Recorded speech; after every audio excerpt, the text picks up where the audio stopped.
सभी को जय मसीह की। और मैं मनीष होता है एक बार फिर से अब सबका बी स्ट्रॉन्ग क्राइस्ट चैनल में स्वागत करता हूं। और जितने भी नए लोग हैं मैं चाहता हूं कि जल्दी से इस चैनल को आप सब्सक्राइब कर दें ताकि आने वाली हर एक वीडियो है वो आपके तक पहुंच पाए।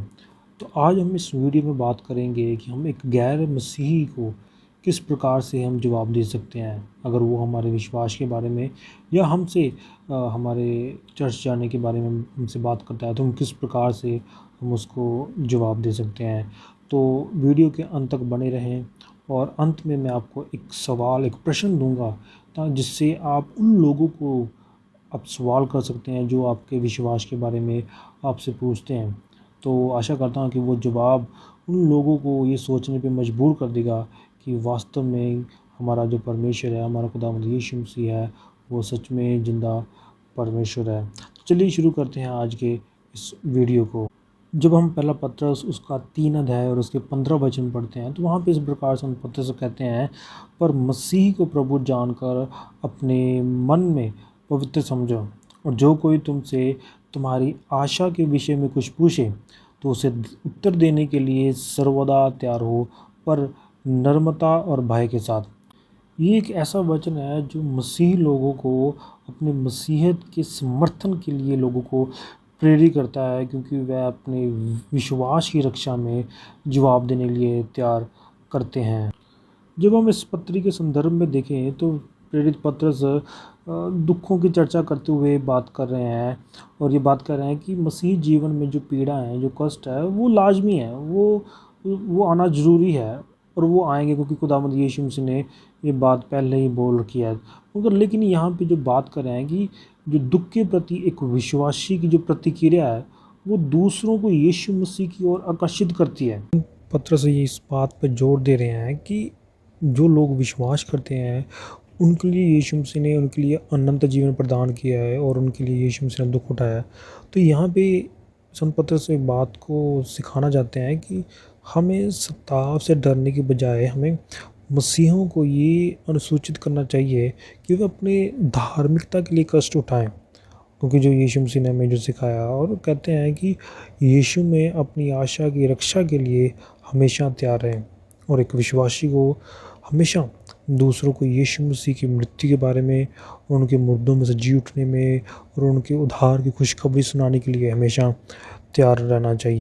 जो बात लिखी हुई है कि उत्तर देने के लिए सर्वदा तैयार रहें, जो उत्तर देने के लिए जो बात हो रही है, तो ग्रीक शब्द जो क्या है कि अपोलोजेटिक पर ये बात आधारित है, जिसका मतलब है कि जो एक वकील के रूप में अदालत में अपने मामले का बचाव करने के लिए जो विचार रखता है। तो यहाँ पे क्या है कि संतरस ये नहीं कह रहे हैं कि उत्तर देने के लिए यहाँ सिर्फ पास्टर ही या फिर कोई प्रोफेशनल जो पढ़े लिखे लोग हैं वो ही दे सकते, नहीं, सभी जो मसीह लोग हैं वो जवाब दे सकते हैं। और उनको जवाब देने के लिए उनको अपने आप को तैयार रहने की ज़रूरत है कि जब कोई उनसे उनकी आशा का कारण पूछता है तो उनके पास क्या है कि जवाब होना चाहिए। जब संत पत्रस इन पत्री को लिख रहे थे तो एशिया माइनर के वो सताए हुए मसीहों को लिख रहे हैं।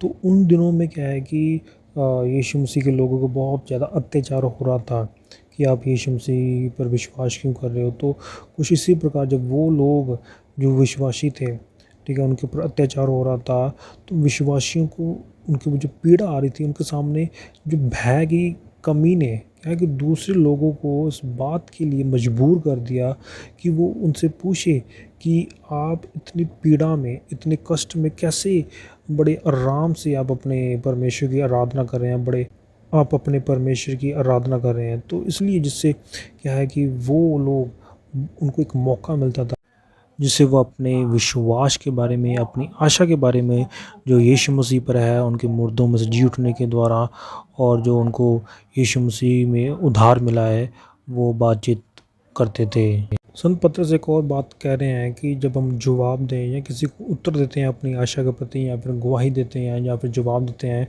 तो हमारा जवाब एक नम्रता के साथ और एक भय के साथ, एक आदर के साथ होना चाहिए।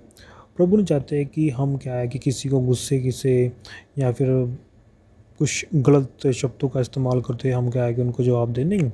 प्रभु इस प्रकार नहीं चाहते। जब हम क्या है कि किसी को भी बड़े प्यार के साथ क्या है कि धीरे के साथ सम्मानपूर्वक क्या है कि अपने जीवन के उदाहरण के साथ अगर हम उत्तर देते हैं, तो वो इंसान क्या है कि हमारी बात को सुनेंगे। इसलिए संत पतरस इस बात पर जोर देते हुए कलीसिया को ये बात सिखा रहे हैं कि जब एक अविश्वासी एक मसीही विश्वासी की महान आशा को जो उस पीड़ा में है, जो उस कष्ट में है, अगर देखता है, तो वह स्वाभाविक रूप से क्या है कि उस आशा का जानना चाहेगा कि वो किस प्रकार से इन दुखों में, इन पीड़ाओं में वो क्या है कि अपने परमेश्वर में बने हुए हैं।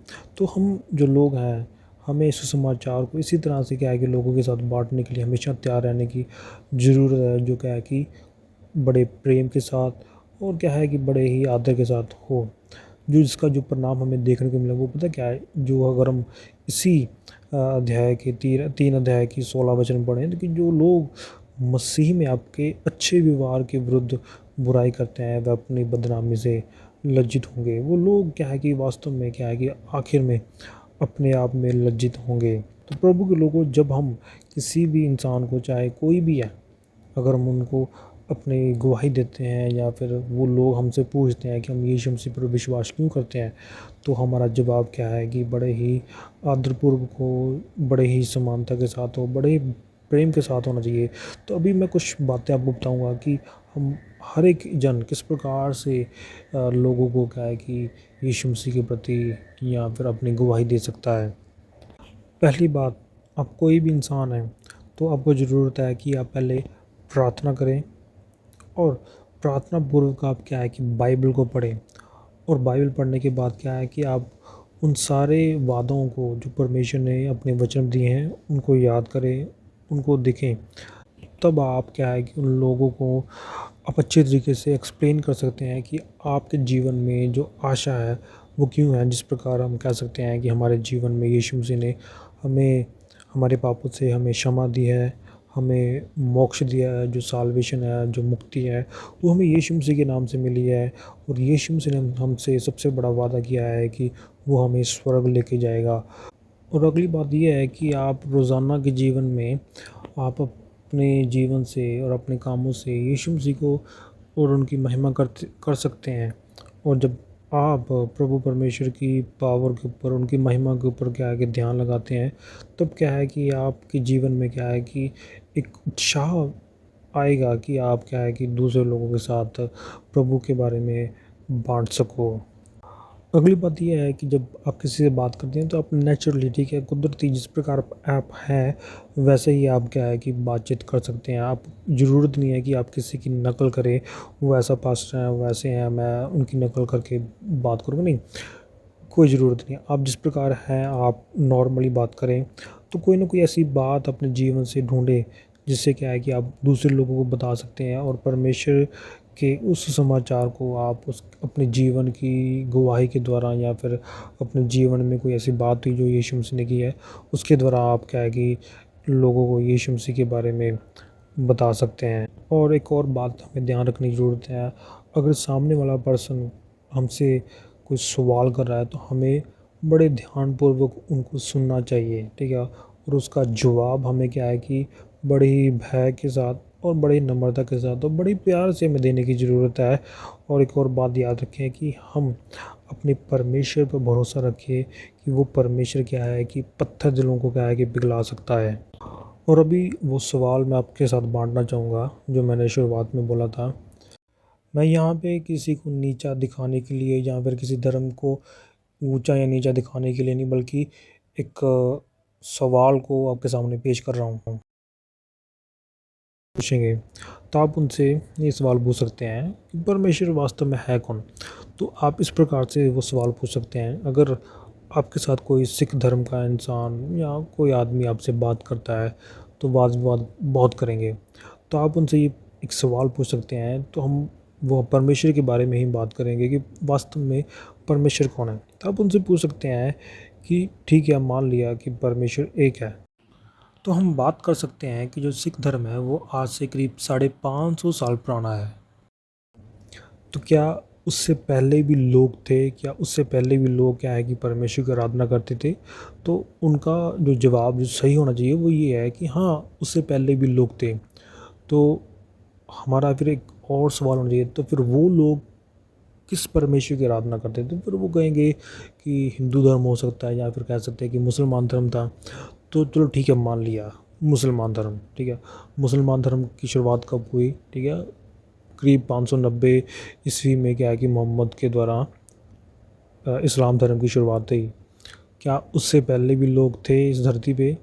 क्या लोग किसी परमेश्वर की आराधना करते थे? तो जवाब जो होगा वो ये है, हाँ, पहले भी लोग क्या है कि उससे पहले भी थे, लोग परमेश्वर की आराधना करते थे। हिंदू धर्म, ठीक है, मान लेते हैं। हिंदू धर्म कितना पुराना है? ठीक है, जो लिखत के हिसाब से बोला जाए, ठीक है, ज़्यादातर स्कॉलर्स कहते हैं कि ये ज़्यादा से ज़्यादा करीब 2 से 3 हज़ार साल पुराना है। चलो मान लो 3 हज़ार साल लगाते हैं। तो क्या उससे पहले भी दुनिया थी? जी हाँ, उससे पहले भी दुनिया थी। तो क्या उससे पहले भी लोग परमेश्वर की आराधना करते थे या किसी भगवान को मानते थे? जी हाँ, मानते थे। तो उससे पहले जो लोग थे वो किसकी आराधना करते थे? फिर हम कह सकते हैं, जो हमारा जो जवाब हो प्रश्न होगा वो ये है कि उससे पहले यहूदी धर्म था, ठीक है, जो सबसे पुराना। क्रिश्चियनिटी का हम बाद में बात करेंगे, ठीक है। यहूदी धर्म था जो क्या है कि उस परमेश्वर की आराधना करते थे। तब हम ऐसे बात करते करते क्या है कि हम उस शुरुआत में ले जाएंगे, अदन के बाग में तक हम लेके जाएंगे, जहाँ पे परमेश्वर ने आदम और हवा को बनाया था।